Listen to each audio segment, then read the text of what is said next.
adecuado, si está muy fuerte, si está muy bajito.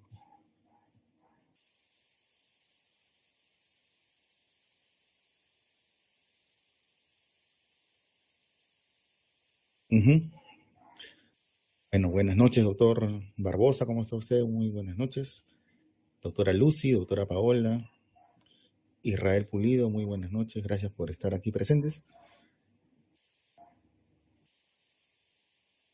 Entonces, no sé en qué momento me da la indicación el doctor Barbosa para poder comenzar.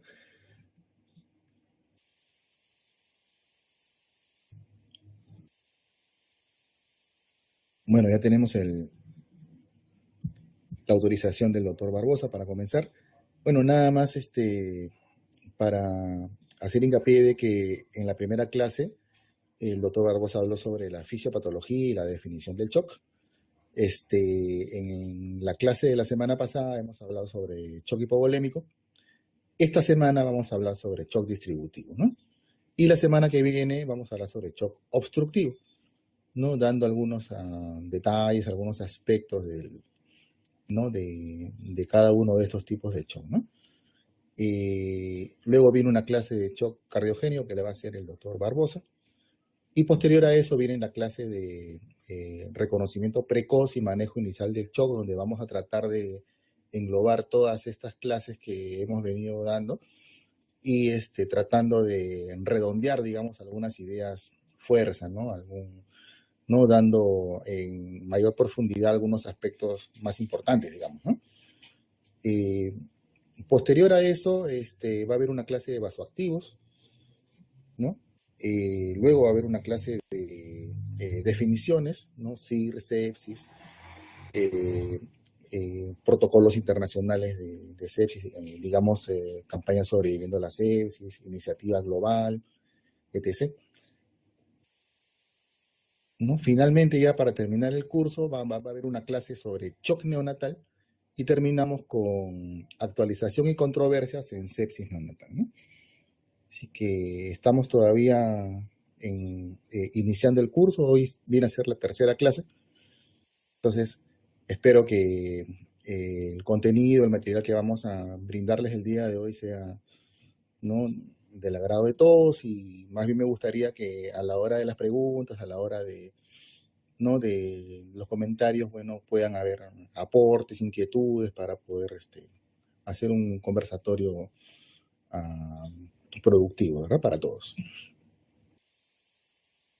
Entonces, doctor Barbosa, usted dirá, son las 10:02 de la noche aquí en Lima, Perú.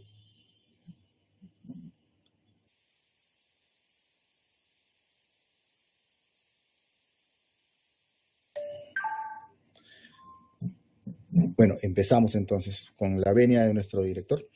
Muy buenas noches, le saluda Jaime Samuel Rodríguez Guapaya de Callao, Perú. Vamos a continuar con las charlas correspondientes al curso de shock en pediatría y sepsis neonatal. Entonces, como mencionaba, el día de hoy vamos a hablar sobre shock distributivo. Comenzamos. Bueno, el shock distributivo se produce por un tono vascular anormal, ¿no? que nos va a ocasionar una vasodilatación y una disminución de la resistencia vascular sistémica, ¿no? Y además del tono vascular normal, vamos a tener una mala distribución del flujo y del volumen sanguíneo circulante, ¿no? que nos va a conllevar a una perfusión inadecuada.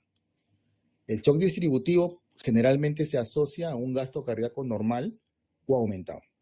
Entonces, dos características, ¿verdad? Tono vascular anormal y mala distribución del flujo sanguíneo.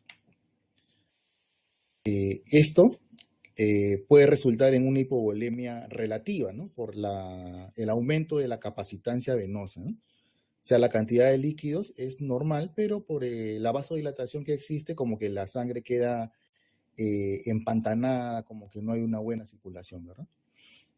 La administración de fluidos puede ser insuficiente para compensar esta pérdida del tono vascular.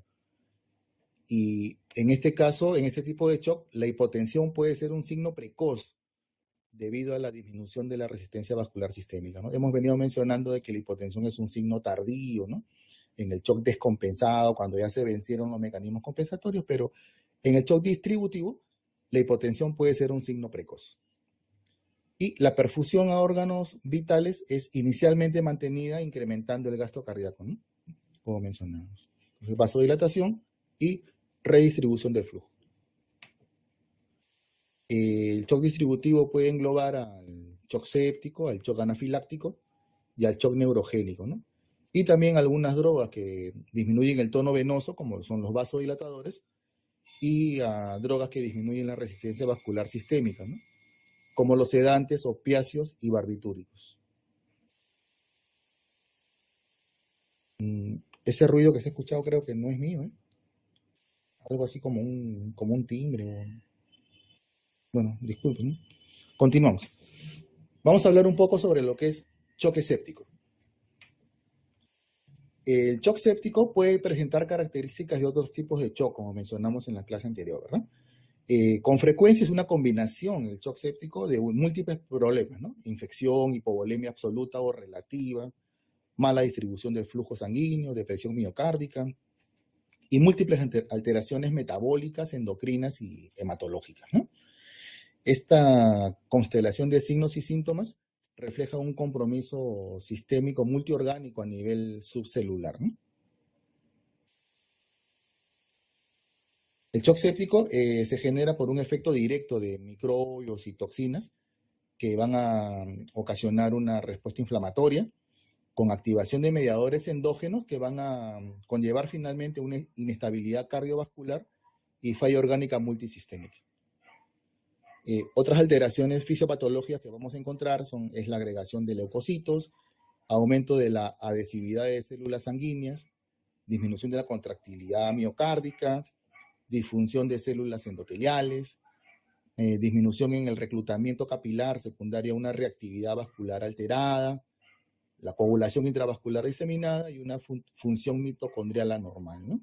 Todo esto, digamos, fisiopatológicamente va a determinar el estado de shock séptico, ¿no?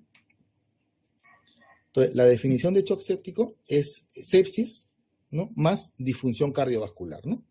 Esta última, disfunción cardiovascular, se define cuando, a pesar de bolos isotónicos, de cristaloides endovenosos mayor o igual a 40 mililitros por kilo en una hora, la presión arterial se mantiene por debajo del percentil 5 para la edad, ¿no? O una presión sistólica que ha disminuido más de 2 desviaciones estándar, ¿no? De lo normal para la edad. Ese criterio o la necesidad de vasoactivos, ¿no? Y el otro criterio para definir disfunción cardiovascular sería que hayan dos o más de los siguientes criterios, ¿no? Acidosis metabólica inexplicable, déficit de base mayor de 5, lactato arterial mayor de 2 veces el valor normal, oliguria, llenado capilar lento y diferencia de la temperatura central y periférica mayor de 3 grados centígrados, ¿no? Esa es la definición de shock séptico, ¿no? El shock séptico en niños tiene un patrón hemodinámico característico, ¿no? Que está dado por un gasto cardíaco disminuido y una resistencia vascular sistémica aumentada, ¿no? Aproximadamente el 50% o más de niños presentan este patrón conocido como shock séptico frío. En contraste, a diferencia de lo que ocurre en adultos, que el 90% de ellos se presenta con un shock séptico caliente, ¿no? Que está dado por un gasto cardíaco aumentado y una resistencia vascular sistémica disminuida, ¿no? Si bien es cierto, la taquicardia está presente, digamos, como mecanismo compensatorio en los niños, no siempre esto es un mecanismo efectivo, porque al haber una taquicardia se va a cortar el tiempo de llenado diastólico, ¿no? Y lo que generalmente observamos también es de que la respuesta ante una disminución del gasto cardíaco es la vasoconstricción periférica, ¿no? Entonces, por este motivo es que la hipotensión arterial es un signo tardío en el shock séptico, ¿no?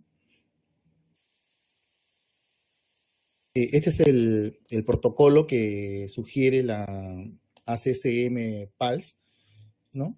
Que se viene siguiendo en la mayoría de unidades, ¿no? Críticas y de emergencia, ¿no?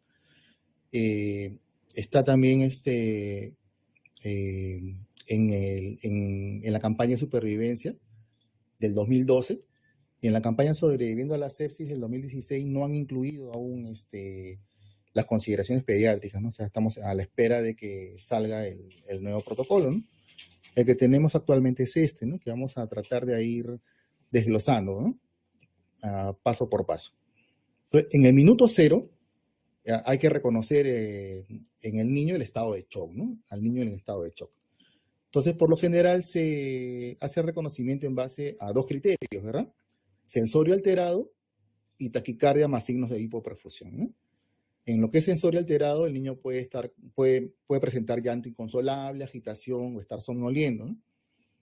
Y taquicardia más signos de hipoperfusión, como pulsos periféricos disminuidos, ¿no? En comparación a los pulsos centrales. Extremidades frías o moteadas, llenado capilar alterado mayor de 2 segundos. Y si se trata de un shock caliente, más bien extremidades tibias y un llenado capilar flash, ¿no? Flujo urinario disminuido, acidosis metabólica y lactato incrementado, ¿no? Como hemos venido mencionando, la hipotensión es un signo tardío y que indica shock descompensado y que no es un requisito para el diagnóstico, ¿no? O sea, en el minuto cero hay que reconocer el shock. Del minuto 0 al minuto 5 hay que establecer rápidamente el ABC de la reanimación. Hay que identificar y tratar condiciones amenazantes para la vida.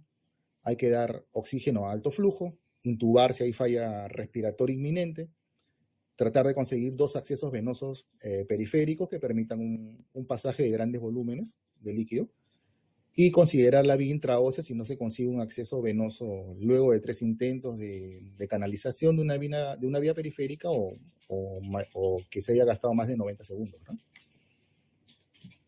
En cuanto a esto, hay que mencionar de que el 40% del gasto cardíaco se destina al trabajo respiratorio, ¿no? Esto quiere decir que si damos soporte ventilatorio mecánico, más oxígeno va a estar disponible para otros órganos vitales, ¿no? Va a haber un mejor balance entre el aporte versus la demanda de oxígeno. Hay que también tomar en cuenta que cuando intubemos al paciente, el darle ventilación a presión positiva o darle una ventilación excesiva puede empeorar el retorno venoso, ¿no? Y en lo posible, para evitar esto, hay que dar una adecuada fluidoterapia antes de la intubación, ¿no? Si el tiempo lo permite, si las condiciones del paciente pues, se prestan para ello, ¿verdad? Tomar también en cuenta de que los fármacos para la intubación pueden causar vasodilatación y empeorar el shock, ¿no? El midazolam, por ejemplo. En cuanto a lo que es oxígeno, como decíamos, hay que dar oxígeno al 100%, pero la excepción sería en recién nacidos con sospechas de cardiopatía congénita dependiente del ductus, ¿no? En estos casos es aceptable una saturación entre 75 y 85. Bueno, ahora ya estamos en el minuto 5 al minuto 15 y acá se va a hacer pues la fluidoterapia, ¿no? La resucitación con fluidos. Como mencionábamos en la clase anterior, iniciamos con un cristaloide isotónico y vamos a dar 20 mililitros por kilo endovenoso en 5 a 10 minutos en el shock descompensado, ¿no? Y mencionamos también de que si el shock era compensado, se da el mismo bolo, 20 mililitros por kilo, pero se va a pasar un poco más lento, hasta en 20 minutos, ¿verdad? De 5 a 20 minutos. Si estamos sospechando de que el shock puede deberse a una anafilaxia, hay que rápidamente darle epinefrina intramuscular. Hay que monitorizar frecuencia cardíaca, presión arterial, saturación de oxígeno, colocar una sonda urinaria para medir diuresis. Y hay que aprovechar en este momento para muestrear, ¿no? Hemocultivo, hemograma, bueno, biometría hemática, creo que le llaman en México, una gasometría o examen de gases arteriales, electrolitos, calcio, glucosa, pruebas de coagulación y lactato, ¿verdad? En este caso, las metas en este momento van a ser normalizar el nivel de conciencia, normalizar la frecuencia cardíaca respiratoria, normalizar el llenado capilar, la presión arterial, obtener pulsos distales palpables y una diuresis mayor de 1 cc por kilo por hora. Ahora, del minuto 15 al minuto 30, vamos a corregir las alteraciones de la glucosa, el calcio y electrolitos si es que los hubieran. Si estamos sospechando en un shock cardiogénico probable, hay que iniciar rápidamente vasoactivos, ¿verdad? Recién nacidos, en estado de shock, ante la posibilidad que se trate de una cardiopatía dependiente de ductus, hay que iniciar prostaglandina E1, ¿verdad? hay que, en este momento, minuto 15 a 30, tratar de iniciar los antibióticos, procurando de que esto sea siempre dentro de la primera hora de tratamiento. Y se puede repetir bolos de 20 mililitros por kilo si persiste hipoperfusión, hasta un total de 60 mililitros por kilo, ¿no? Hay que evaluar las metas terapéuticas que hemos mencionado después de cada bolo, ¿verdad? Estas dos láminas que voy a pasar ya las hemos comentado en la clase anterior, simplemente para fijar conceptos. En el shock descompensado, o sea, en el shock hipotensivo, ¿no? Si no hay sospecha de shock cardiogénico o de shock obstructivo, vamos a dar un bolo de 20 mililitros por kilo de cristalóide isotónico en 5 a 10 minutos y se puede repetir hasta 3 veces, ¿no? En algunos casos hasta 4 bolos, si es necesario, mientras no aparezcan signos de sobrecarga, ¿no? Como hemos mencionado, disminución de la oxigenación, crepitantes, ritmo de galope y hepatomegalia. Y en el shock compensado, con presión arterial normal, el bolo va a ser de 20 mililitros por kilo, pero en 5 a 20 minutos con monitoreo cuidadoso, y se pueden indicar bolos adicionales según la respuesta del paciente, ¿no? Mencionamos también de que el exceso de bolos agresivos puede ser perjudicial en shock cardiogénico, en cetoacidosis diabética, en el síndrome de secreción inapropiada de hormona antidiurética, malnutrición grave, anemia severa y en enfermedad febril severa, ¿no? Entonces, si hemos dado ya la fluidoterapia y no ha revertido el shock, vamos a, en el minuto 30-60, vamos a establecer que se trata de un choque refractario a fluidos, ¿verdad? Entonces, en este caso hay que reevaluar la causa probable de shock, ¿no? Si el shock es hipovolémico, probablemente hay que reevaluar las pérdidas, hay que continuar fluidos de reemplazo, considerar coloides, ¿verdad? Si la sepsis es, como mencionábamos, refractaria a fluidos, hay que iniciar vasoactivos, ¿no? Por vía periférica o por vía intraósea hasta disponer de una vía central. Para obtener este acceso central hay que hacer uso de sedación y en algunos casos también de atropina, ¿no? Para facilitar el procedimiento, ¿no? Del acceso venoso central y también de la intubación, ¿no? Hay que monitorizar en este momento, además del monitoreo clínico que hemos mencionado, hay que tratar de ir vigilando la presión arterial, si es posible la saturación venosa central de oxígeno y la presión, la PVC, ¿no? La presión venosa central, ¿no?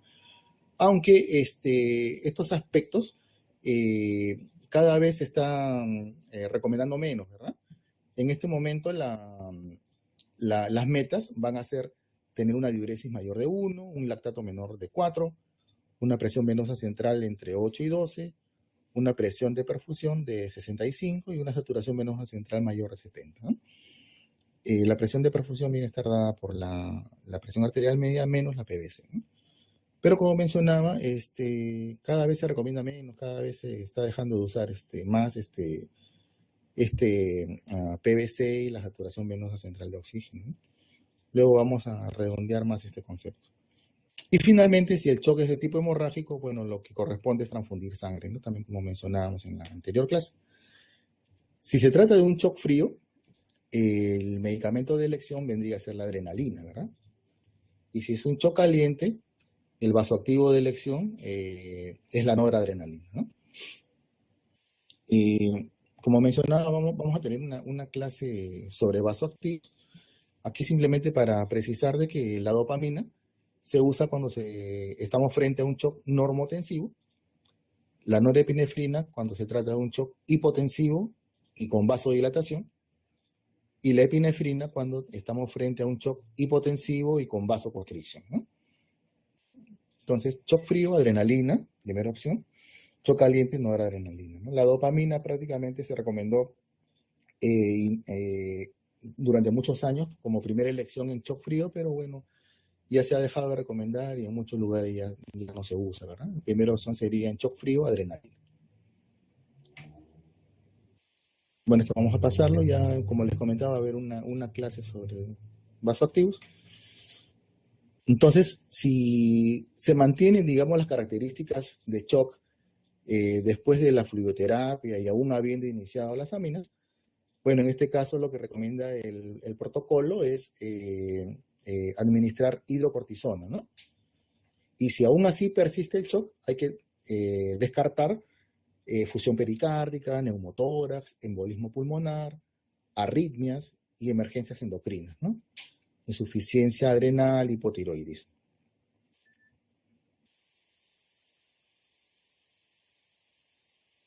Bueno, ahora vamos a hablar un poco sobre lo que es shock anafiláctico.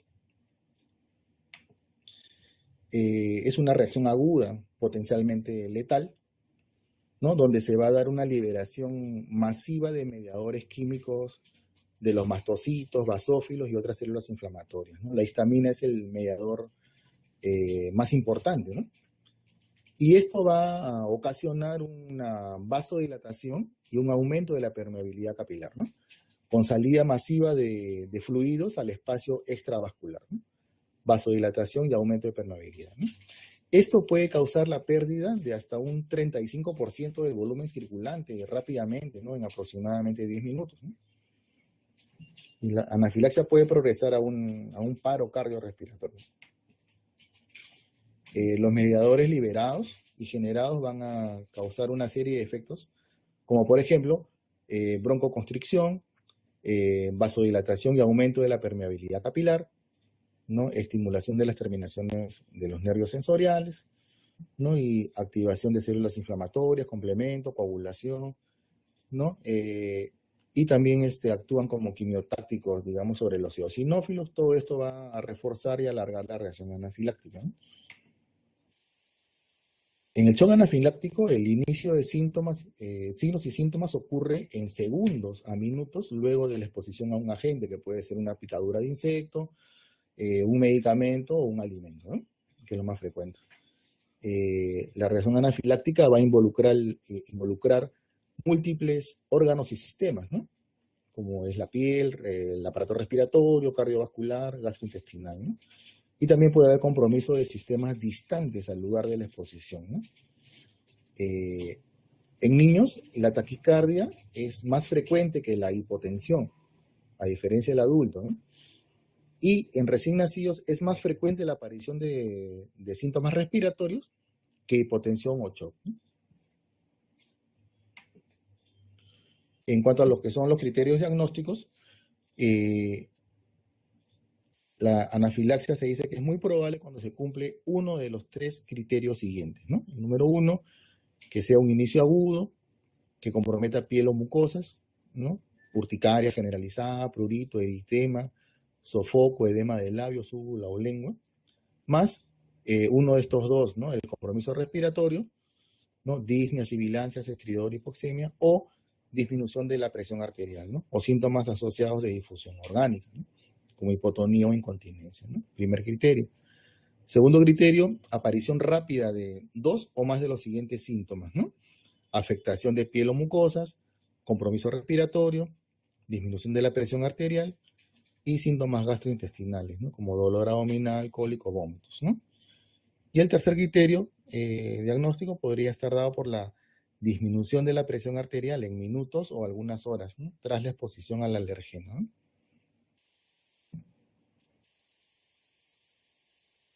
Los signos de alarma, ¿no? En shock anafiláctico debería estar dado por un rápido empeoramiento de los síntomas, ¿no? Cuando hay presencia de dificultad respiratoria, ¿no? Estridor, sibilancias, incremento del trabajo respiratorio, tirajes, tos persistentes, cianosis, ¿no?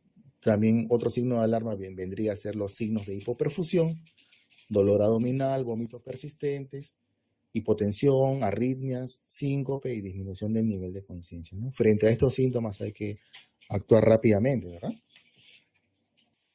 Bueno, este es un algoritmo, ¿no? de manejo, ¿no? En el cual hay que hacer siempre la evaluación del ABC, ¿no? Ante una parada cardiorrespiratoria hay que dar rápidamente RCP, ¿verdad?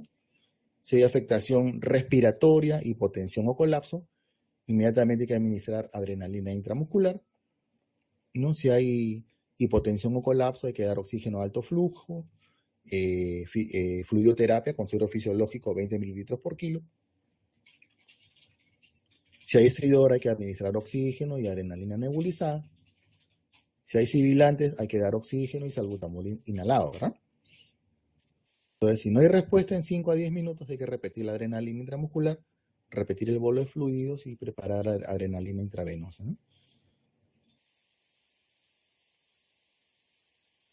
Si el distrés respiratorio no responde en 5 a 10 minutos, hay que administrar adrenalina intramuscular y nebulizar con budesonide, ¿verdad? Inclusive en algunos casos hay que usar corticoides intravenosos, ¿no? Como vamos a mencionar en un momento, ¿no? Corticoides endovenosos y antihistamínicos, ¿no?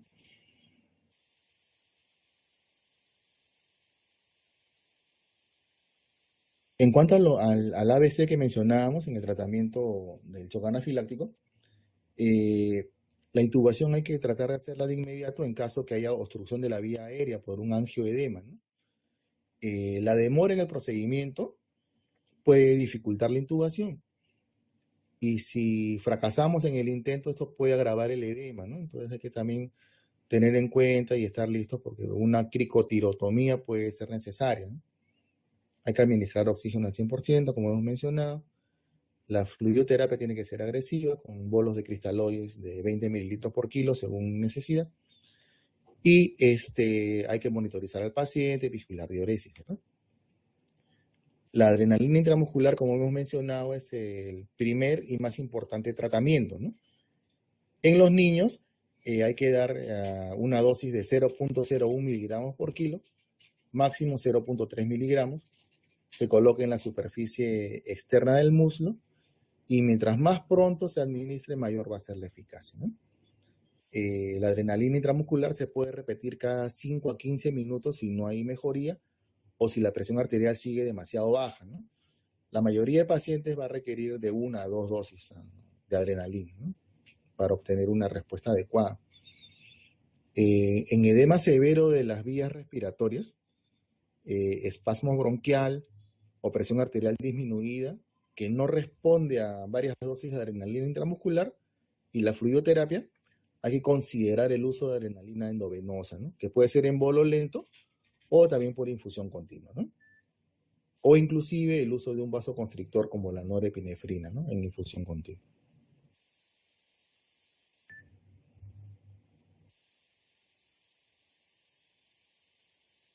Esto es muy importante, ¿no? De que los antihistamínicos y los corticoides son adyuvantes en el tratamiento, pero más no hay que utilizarlos en reemplazo, en lugar de adrenalina, ¿no? O sea, la adrenalina tiene que colocarse sí o sí.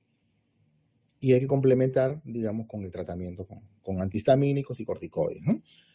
Los bloqueadores H1 van a reducir el prurito y la intensidad del angioedema. Y también pueden aliviar los síntomas nasales y oculares, ¿no? Y también se menciona que la combinación, la asociación de anti-H1 y anti-H2 resulta más efectiva en el control de los síntomas cutáneos que los anti-H1 solos, ¿verdad? Acá en Perú lo que usamos es clorfenamina, ¿no? Clorfenamina. Que podríamos combinar con ranitidina en este caso, ¿no? En cuanto a corticoides, son poco útiles en la fase aguda, pero puede prevenir la fase tardía de la anafilaxia, ¿no? Y por lo general lo que se usa es la metilprednisolona o la hidrocortisona, ¿no? Endovenosa, ¿no? Y se puede indicar por 3 días como máximo, según refieren en esta bibliografía, ¿no? Se puede usar un broncodilatador en caso de espasmo bronquial, que no se ve con adrenalina, pero los broncodilatadores no previenen ni reducen la obstrucción de las vías respiratorias superiores, ¿no? O sea, no son útiles, por ejemplo, para prevenir o tratar el edema de la laringe, ¿no? Y glucagón se puede usar en pacientes que reciben beta bloqueantes. Glucagón tiene un efecto inotrópico, cronotrópico y vasoactivo, ¿no? Independiente del receptor beta. Y va a provocar una liberación endógena de catecolaminas, ¿no? En estos pacientes el glucagón puede ser de utilidad también, ¿no? Para el tratamiento del shock anafiláctico. Bueno, y para terminar la conferencia del día de hoy vamos a hablar un poquito sobre lo que es shock neurogénico, ¿no? El shock neurogénico se produce por una lesión en la médula espinal, que por lo general puede ser una lesión traumática, ¿no? O también puede ser ocasionado por una anestesia general o espinal, y también puede ser ocasionado por dolor o ansiedad, ¿no? En el shock neurogénico lo que vamos a tener es una pérdida súbita del tono simpático desde la médula espinal, ¿no? Y consecuencia de esto va a haber una caída brusca de la resistencia vascular sistémica, ¿no? Esto va a ocasionar una dilatación masiva de arteriolas y vénulas, ¿no? Que va a aumentar la capacitancia venosa. Vamos a tener una hipovolemia relativa y un menor gasto cardíaco, hipotensión y bradicardia, ¿no? Como hay una pérdida del tono simpático, en este caso no vamos a tener taquicardia como en los demás tipos de shock, sino más bien bradicardia, ¿no? En el shock neurogénico hay que tratar de lograr obtener una presión arterial adecuada, ¿no? Porque si se mantiene la perfusión de la médula espinal, esto va a limitar el daño isquémico secundario. En ocasiones la resucitación con fluidos puede ser insuficiente, y en este tipo de shock va a haber una buena respuesta a la infusión de vasopresores, ¿no? La bradicardia por disrupción de la médula espinal cervical o torácica alta puede requerir inclusive marcapaso externo o el uso de atropina, ¿verdad? Si la bradicardia es muy marcada, ¿no? Y la hipotensión finalmente va a mejorar luego de varios días, ¿no? Pero esto todavía no se ha logrado explicar en su totalidad, ¿no? ¿Cuál es la causa de que la hipotensión mejore después, ¿no? Después de varios días. Se plantean de que puede haber una reorganización sináptica o la presencia de receptores alfa con hiperrespuesta, ¿no? Que finalmente van a, después de algunos días, lograr que la presión arterial se normalice, ¿no? A valores normales para la edad. Bueno, esta es la última diapositiva. No sé si tengan algún comentario, alguna pregunta para poder hacer una discusión, ¿no?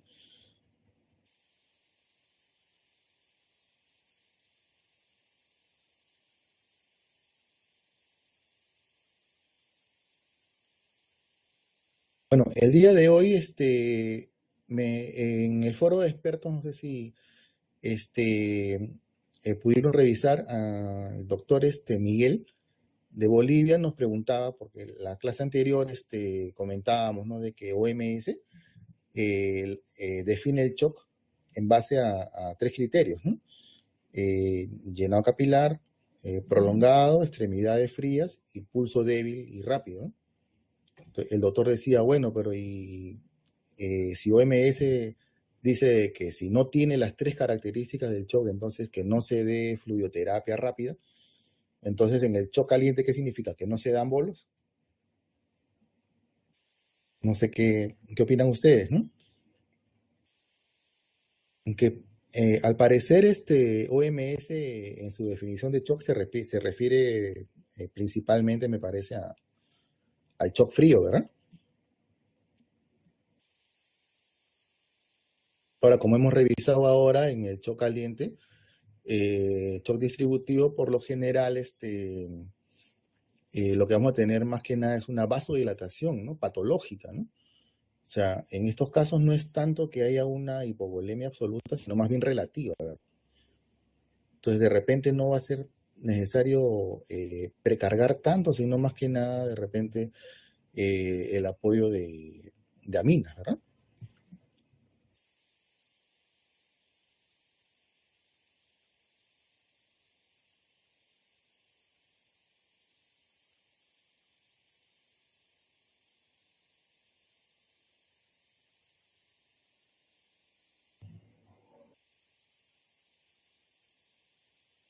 A ver, nos preguntan, ¿se puede colocar norepinefrina por vía periférica en caso de no poder disponer de una vía central? No, claro, ¿no? O sea, lo que están recomendando en la actualidad es de que sí se puede usar una vía periférica, ¿no? En caso en caso no haya, digamos, la posibilidad de colocar, de tener un acceso central, puede iniciarse por una vía periférica, ¿no? Ahora, lo que en caso recomiendan es no usar un vasopresor potente, ¿no? En el caso, por ejemplo, de vasopresina, terlipresina, ¿no? Adrenalina, norepinefrina sí se podrían usar por vía periférica, ¿no? Ahora, en mi unidad, cuando hemos tenido que usar inotrópicos por vía periférica, por lo general tratamos de usarlo un poco más diluido, ¿no? O sea, la dilución normal que siempre usamos es en 50 cc. En estos casos, pues buscamos que llevarlo a 100 probablemente para que en caso que haya una extravasación, etcétera, pues si es que hubiera alguna complicación, no esté tan concentrada la droga, ¿no?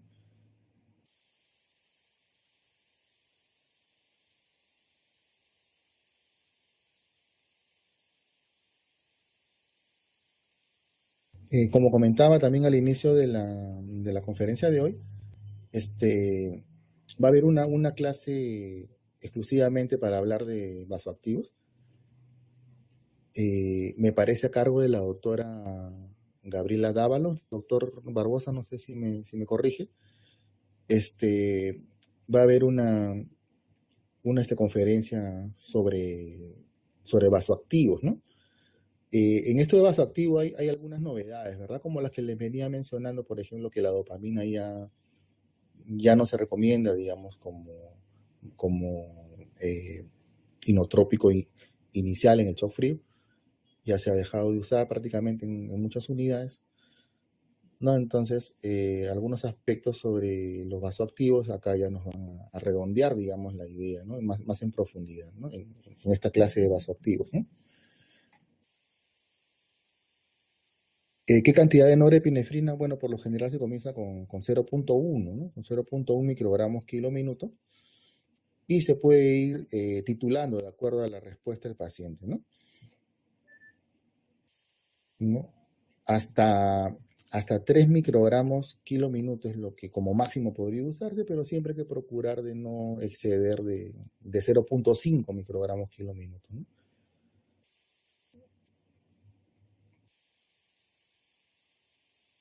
No sé si en otras unidades también hagan lo mismo, pero como les decía, cuando hemos tenido necesidad de usar vasoactivos y no disponemos de una vía central, pues iniciamos por vía periférica y tratamos en lo posible de diluir un poco más el medicamento, ¿no?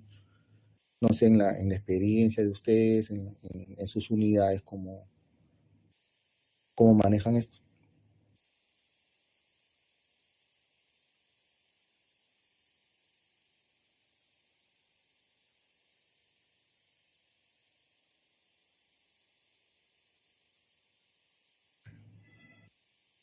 Doctora Dávalos, ¿cómo está? Buenas noches. Justo usted va a ser nuestra conferencista de la clase de inotrópicos.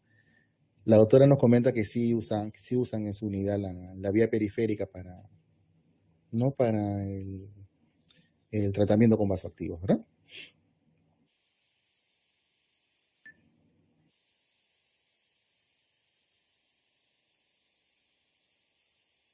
Dice, pero algunos pacientes sí tienen reacción local inmediata. Claro, hay que estar vigilantes, hay que estar al pendiente cuando se aplica vía periférica ante cualquier cambio, ante cualquier manifestación, hay que inmediatamente retirar la vía, ¿verdad? Retirar el medicamento, perdón, ¿no?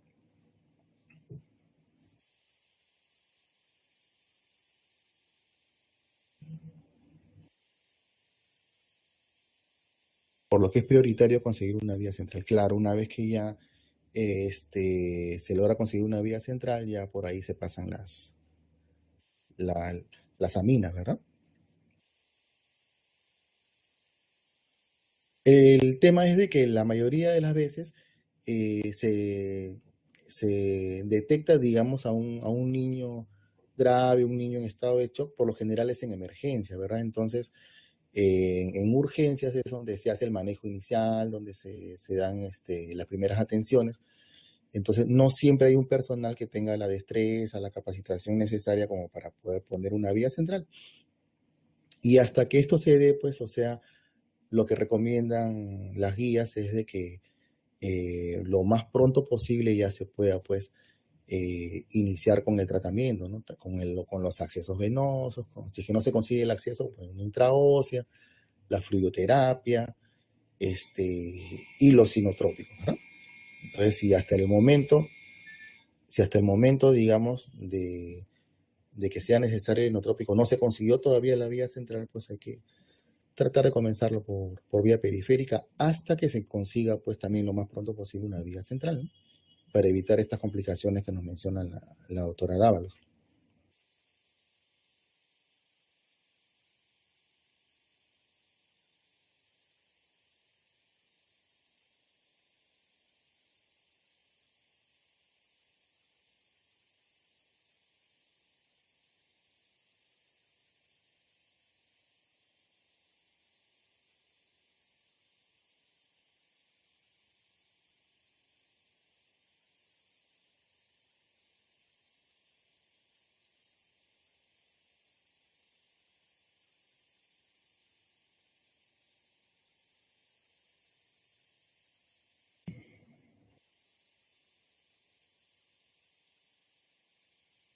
En el foro de expertos también hemos tenido algunas ocasiones que se ha discutido